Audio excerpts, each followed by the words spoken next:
Friends இந்த தக்காளி சாதம் பாருங்களா, பார்க்கவே எவ்வளோ ஒரு சூப்பராக இருக்கும். டேஸ்ட்டாக அந்த அளவுக்கு சூப்பராக இருக்கும். நீங்கள் இட்லி தோசை பூரி பரோட்டா எது கூட வச்சு சாப்பிட்டாலும் அவ்வளோ ஒரு டேஸ்ட்டாக இருக்கும். இப்போ இந்த தக்காளி சாதம் தான் செய்ய போகிறோம். எப்படி செய்யணும்னு பார்க்கலாமா? Hi friends, welcome to Kerala சமையல். இந்த கேரளா சமையலில் நம்ம தக்காளி சாதம் தான் பண்ண போகிறோம். வாங்க எப்படி செய்யணும்னு பார்க்கலாம். தக்காளி சாதம் பண்ணுறதுக்கு ஒரு மிக்ஸி ஒன்று வச்சுக்கோங்க. அதில் 1/4 கப்பு துருவி வச்சுருக்கேன். தேங்காய் தூள் சேர்த்துக்கோங்க.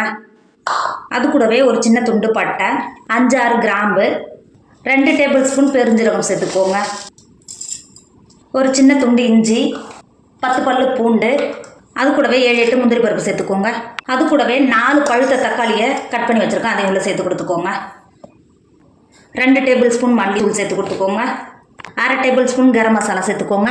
3 டேபிள் ஸ்பூன் மிளகாத்தூள் சேர்த்துக்கோங்க. நான் காரத்துக்காக கார மிளகாத்தூள் தான் சேர்த்துக்கிறேன். கலருக்காக 1 டேபிள் ஸ்பூன் காஷ்மீர் மிளகாத்தூள் சேர்த்து கொடுத்துக்கோங்க. அது கூடவே ஒரு பச்சை மிளகா சேர்த்து கொடுத்துக்கோங்க. சேர்த்து கொடுத்துட்டு அது கூடவே 1/4 கப்பு தண்ணி சேர்த்துக்கோங்க. தண்ணி சேர்த்து கொடுத்துட்டு மிக்ஸி மூடி போட்டு நல்லா அரைச்சி எடுத்துக்கோங்க. இப்போ பாருங்கள், நம்ம அரைச்சது இந்த அளவுக்கு இருக்கணும். இப்போ மாற்றி வச்சுக்கோங்க. சால்னா பண்ணுறதுக்கு அடுப்பில் ஒரு பாத்திரம் வச்சுக்கோங்க. இதில் ஒரு 3 டேபிள் ஸ்பூன் எண்ணெய் சேர்த்துக்கோங்க. இந்த எக்ஸ்ட்ராவே எண்ணெய் சேர்த்துக்கோங்க. எண்ணெய் சேர்த்து எண்ணெய் நல்லா சூடாகிடுச்சு. 1 டேபிள் ஸ்பூன் பெருஞ்சீரகம் சேர்த்துக்கோங்க. பெருஞ்சீரகமும் நல்லா பொரிஞ்சு வந்துடுச்சு. 3 கொத்து கருவேப்பிலை சேர்த்துக்கோங்க. அப்படியே சேர்த்து நல்லா பொரிஞ்சு வந்துருச்சு. 2 பெரிய வெங்காயத்தை பொடியாக கட் பண்ணி வச்சுருக்கேன். இப்போ உள்ள சேர்த்து கொடுத்துக்கோங்க. கொடுத்துட்டு 1 டேபிள் ஸ்பூன் உப்பு சேர்த்துக்கோங்க. சேர்த்துட்டு வெங்காயத்தை நல்லா வதக்கிக்கோங்க. இப்போ பாருங்கள், வெங்காயம் சேர்த்து நல்லா கண்ணாடி பருத்துக்கு வதங்கிடுச்சு. இந்த அளவுக்கு வதங்கினாவே போதும். நல்லா வதங்கணும்னு அவசியம் கிடையாது. இப்போ நம்ம மிக்ஸில் அரைச்சி வச்சுருக்கோம்ல, பேஸ்ட்டில் உள்ளே சேர்த்துக்கோங்க. நம்ம அரைச்ச பேஸ்ட் உள்ளே சேர்த்து கொடுத்துட்டு அது கூடவே 2 டேபிள் ஸ்பூன் உப்பு சேர்த்துக்கோங்க. நம்ம ஏற்கனவே 1 டேபிள் ஸ்பூன் உப்பு சேர்த்துக்கிறோம். 2 டேபிள் ஸ்பூன் உப்பு சேர்த்துக்கோங்க. சேர்த்துட்டு ஒரு 2 செகண்ட் நல்லா கலந்து கொடுத்துக்கோங்க. கலந்து கொடுத்துட்டு ஒரு 10 நிமிஷத்துக்கு தண்ணி எதுவும் சேர்க்காம கொதிக்க விடுங்க.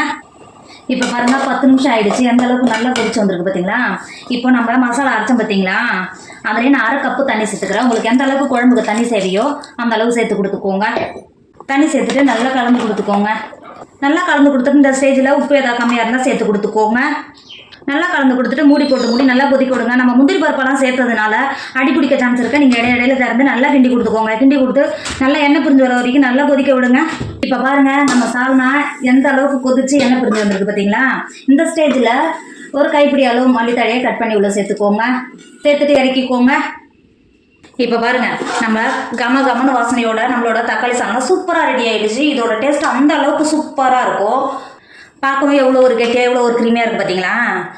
எந்த அளவுக்கு நல்லா கிரேவியாக இருக்குது பாருங்கள். டேஸ்ட் அந்த அளவுக்கு சூப்பராக இருக்கும். நீங்கள் இந்த ஒரு சால்னாவை செஞ்சுட்டிங்கன்னா சப்பாத்தி, பூரி, பரோட்டா, இட்லி, தோசை இது கூட எல்லாம் நல்ல காம்பினேஷன் சூப்பராக இருக்கும். டேஸ்ட் அந்த அளவுக்கு சூப்பராக இருக்கும்.